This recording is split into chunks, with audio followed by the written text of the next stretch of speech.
I say we go right into it, see what's going on with the collective energy for love. I feel like, as we're kind of, I'm going to just shuffle real quick, but I think we could talk together right now, Brian, about this astrology. I mean, that Chiron, Aries, new moon, and Venus, Saturn. I think that was very much so. I don't think it was about Chris Rock as much as it was revealing about the relationship between Will and Jada Pinkett. Yeah, I mean, I pulled up Will Smith's chart. He's got that 21-degree Scorpio moon. And I was like, oh, okay. South node on the moon. But, it Saturn definitely squared. looked set up. I'm not going to, like Chris Rock sitting there with his hands behind his back. He's like closing his eyes if you do the slow-mo. Like he knows it's coming at him, the hit. Yeah. And he didn't, he put his energy forward, Yeah, he was ready for it. I mean, here we are with Jupiter and Neptune in Pisces, and like, especially something from fucking Hollywood. Like, we have to kind of look at things.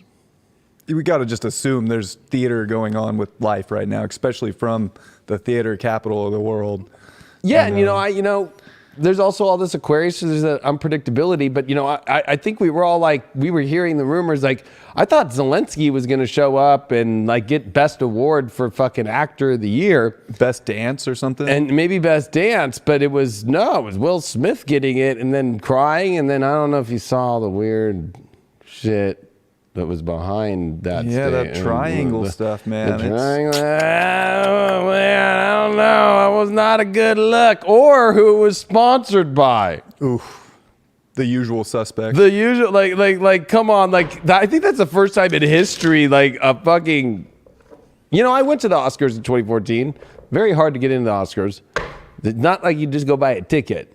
And I'm telling you, I don't know if there's ever been an Oscars or any event in life, a World Series, a Super Bowl that's been sponsored by...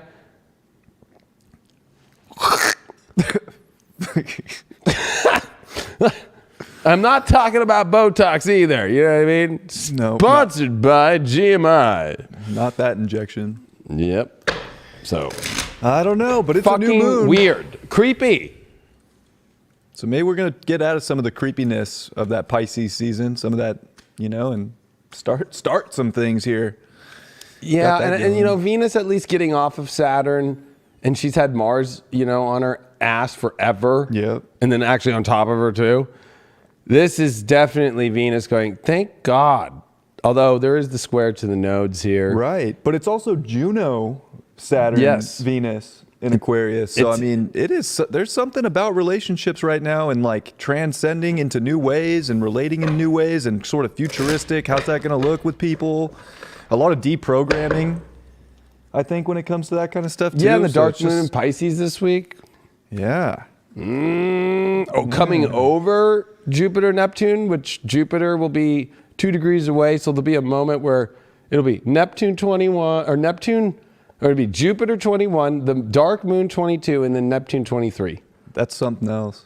The moon's going to be stuck in between Jupiter and Neptune, the rulers of Pisces, in a dark phase here this week. Before that new moon in Aries, which is on Chiron, which will be semi-sextile Uranus.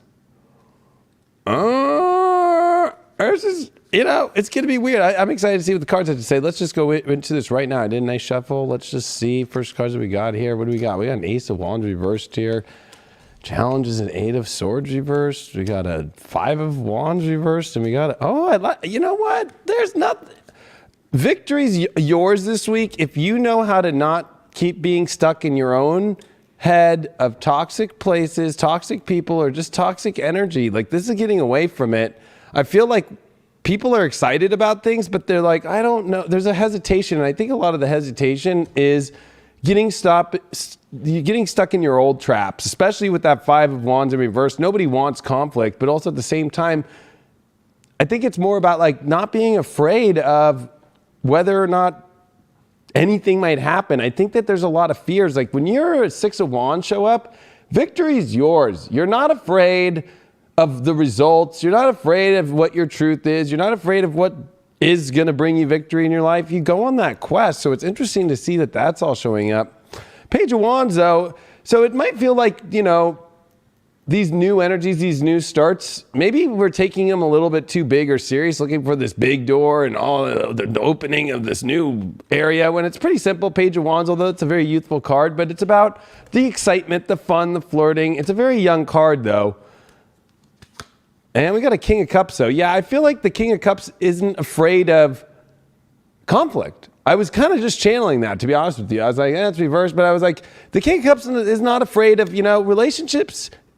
They have kind of conflict sometimes kind of makes them fun, right? Like, you know what I mean? It actually makes it different. Like, it's not like having a relationship with an AI robot would be really weird.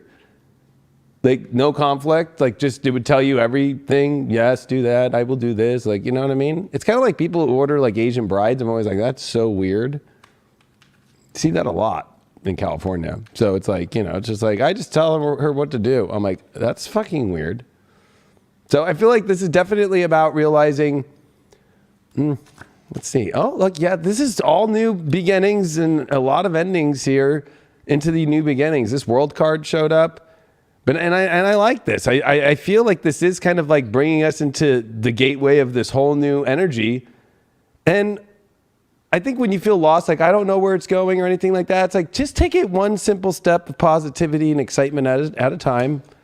And I also feel like be courageous emotionally. Like, don't be afraid of the results. I always feel like the results are, Five of Wands is also sports too. So when this is reversed, it kind of is like, what, you're afraid of the other team or you're afraid of losing? When we got this awesome Six of Wands here saying there's victory for those that really, victory is not just some lucky thing. It's because you go on the quest and you actually make that shit fucking happen.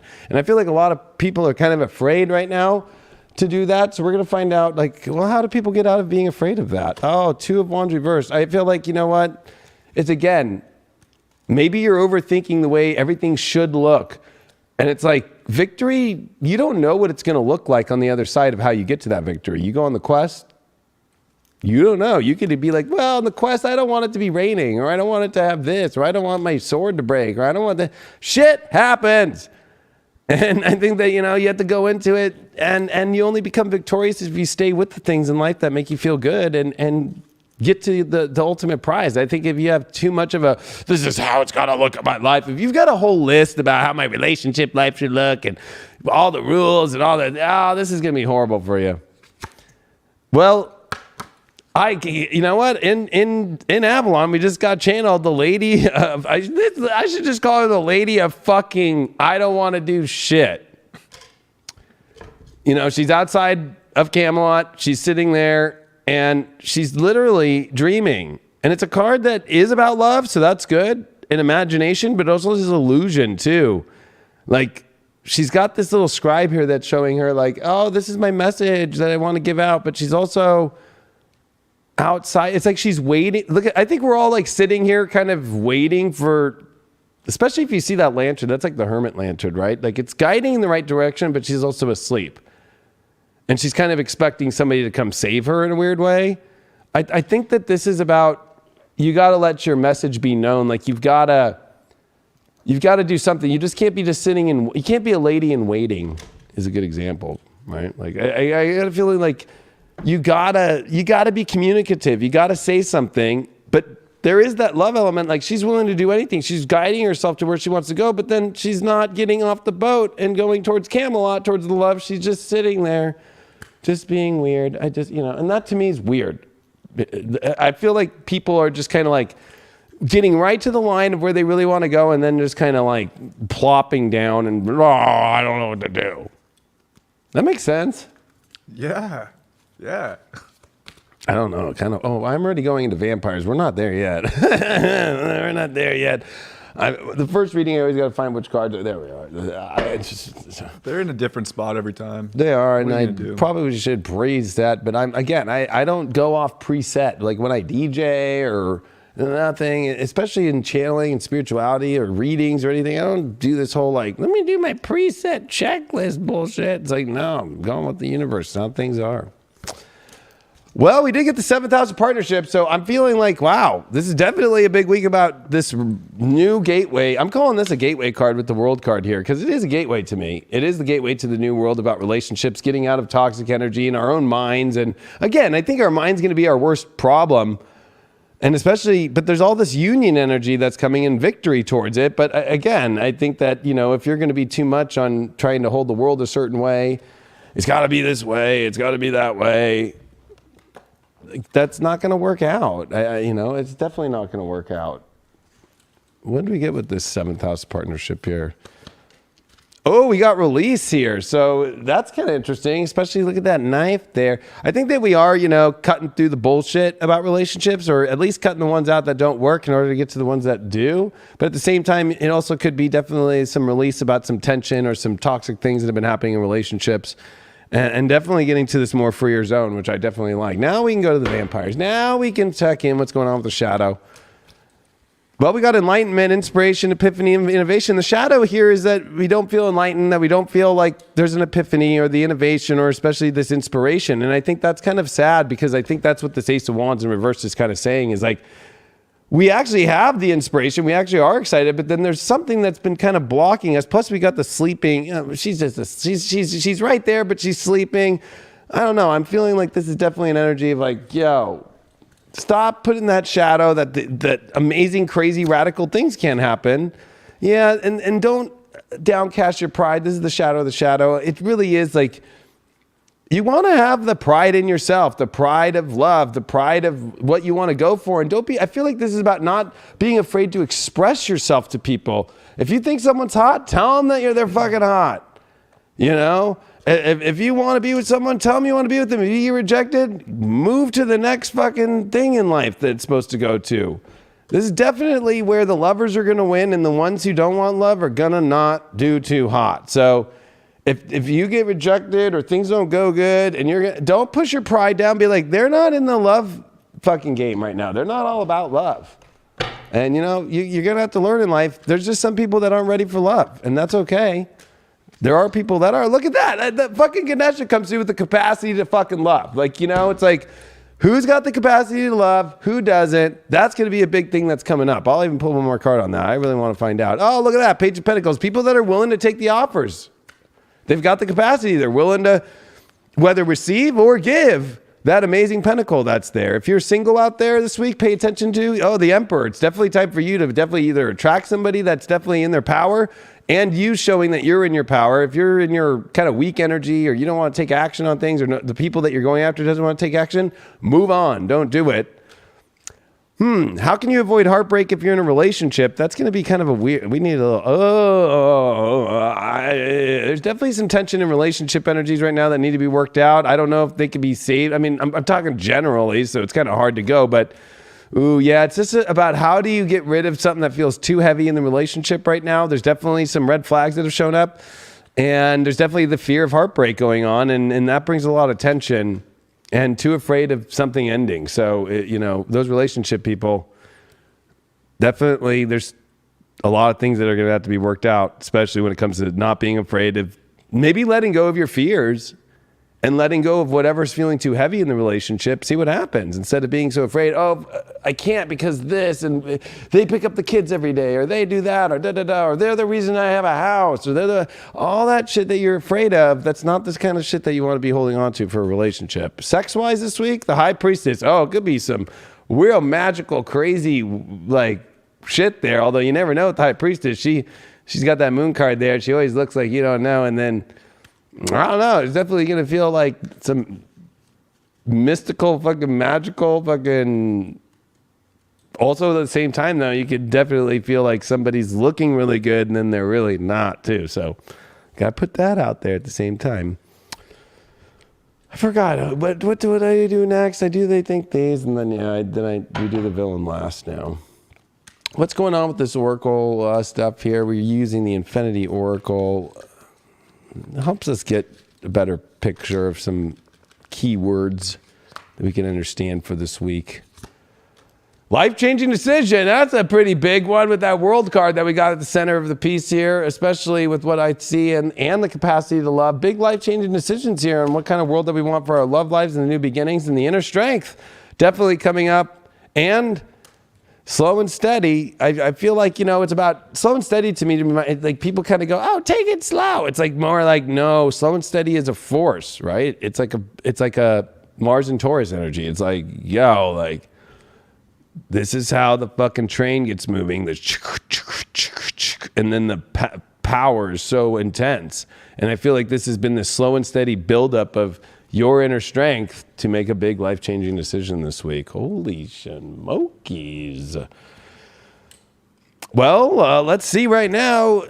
What villain are you playing? We do this segment right here where I pick from the villain deck from Disney and I see what is causing you to go through problems in your love life. This is subconscious issues. This is like 12th house issues. This is like your psycho issues. I'm going to call it your villain psycho issues now. This is where you're being psycho. Hey, we're all psycho in love. I get it. I mean, as Will Smith said, I guess love can make you do some crazy shit, right? Or was that just a cop-out? I mean, it's a true statement. It is a true statement. I mean, I'm not agreeing with him at all in any degree. I'm just kind of stating. He did say that. That is a true statement, though. We got the temperance reverse. You know what? It's when we don't go with the flow and things are feeling natural and good, and then we try to control things. Or this is also where we be fake. We're fake. Or we go after things that are fake. So if you're in a fake relationship, or if you're going after somebody that you know is fake or stuff like that, that's your issue. That's your toxic issue this week. And that's the villain, is when you don't come across natural and you fake yourself, or you're not truthful yourself, or you're not open yourself, or you're not vulnerable yourself. Definitely going to be bad for you this week. We got a Mars here, and we got Mars in the 6th in Cancer. Oh, this is definitely us really emotionally having to. One thing about Mars in Cancer is like it needs to feel good and comfortable to take action. But in the 6th house, it's almost like there's big reality changes that need to be made here in our emotional life. So don't wait on when you feel comfortable so much about making change. Make the changes in order to feel comfortable. All right, back to you, Brian. All right. Well, that was Wasn't good bad. reading. That was good. Big week astrologically, of course. It's new moon in Aries. It's with Chiron. This is definitely bringing up wounds about our egos, our identities, and I think how we fully kind of express ourselves and define our life right now. And there's been a lot of healing up into this point. And this is like taking that next step. I mean, this is the first time we've had a new moon with Chiron in the second decan of Aries. This is a big step up when it comes to our independent kind of healing and defining nature. And with Venus, with Saturn, this is definitely about relating in a higher character. It's like taking all the lessons you've learned and using them to build something great here, build something that's Build back better, Brian. Yeah. I don't even want to say it. Build something unique, something to your identity, and not be that wounded victim anymore. This is like taking the next step, healing with the right people. And I think it's really good for committing to that healing and committing to your uniqueness of how you can relate to the world. And Juno's there with Saturn, Venus. I mean, it's a big time for relationships. So Venus is going to square the nodes. Saturn's starting to square the nodes. There's something about that slow and steady. I really like that Mars in Taurus reference and just that card coming out slow and steady, because it is about like the slow and steady right now. And we don't have to jump the gun, or things don't have to be super intense, although the world looks all intense. It's just about connecting to something that's building in the right direction that you feel is healing and not at detriment or pulling you down. But there's a lot going on. Mercury's going to meet with the sun this week. Mercury, Chiron, there's so much happening. It's like too much to talk about in a quick condensed form, but big time for relationships and connecting to really positive energy and like pouring that concrete on your life instead of the past trauma or the shit that wasn't connected. Like, no more of that. Start fresh with all the work that you've done and see what that builds. I bet it builds something better for you. This show is not sponsored by the White House. Yeah, and it's interesting because all these new moons have been so connected to Uranus, of course. Right. This 11, 12, especially more 12 degrees we've been seeing. Now it's finally got to 11. And Chiron's at 12, but it's kind of interesting with that semi-sextile, because this new moon really, I think, is so much more than some people might really like kind of take in astrologically. It's like the fact that Chiron now is within 30 degrees of Uranus is a big one. You know, look in your own natal chart. You're going to see Chiron oppose Uranus probably. Right. The fact that we're seeing Chiron now, and remember, it was found in 77. No, I think that transit alone is why people feel so weird. I mean, of course, astrology is going to show you from a million angles, but like that's one of the weirdest things. Humanity, which I think is actually not Uranus. I actually believe humanity is Chiron. I agree. And those are two of the weirdest planets coming back together, which we've never. Yeah, because Chiron gets right there to Uranus's orbit and almost shares orbits, and then goes, nope. You're not allowed to go past outside. You have to stay in reality in Saturn's world. That it goes in between both those two planets. So it's weird though that we're getting to that outer realm, you know, even closer and closer.